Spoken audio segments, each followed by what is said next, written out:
हमारा मशीन में बाटे पावर काम करे 24 आवर।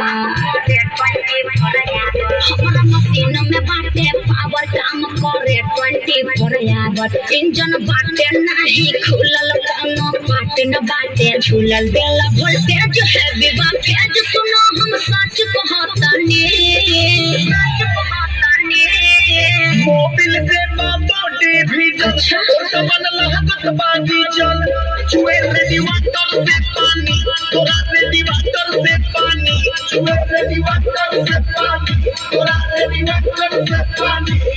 आगे हो जी चुए रेडी वाटर से पानी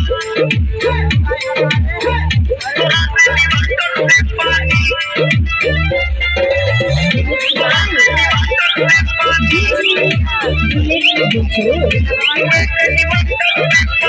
शैम्पू से हम धोई धाई राखे निकलेन हो कपड़ा से सुन साफ करेले हफ्ता में 3 दिन हो झूठ बोले मैं तोहरी तू तो बारू हुए के नमरा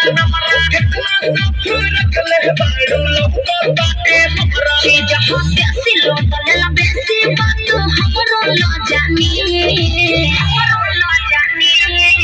मोबिल से बॉडी भी अच्छा समन लगत बाजी चल चुए रेडी वाटर से पानी तोरा रेडी वाटर से पानी चुए रेडी वाटर से पानी तोरा रेडी वाटर से पानी चुए रेडी वाटर से पानी तोरा रेडी वाटर से पानी तोरा रेडी वाटर से पानी music by Sujit Patil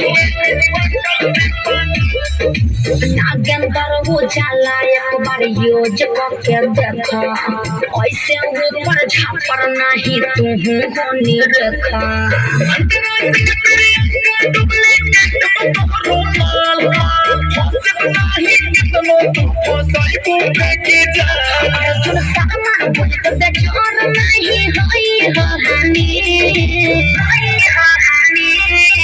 Mobil से बॉडी भी अच्छा समन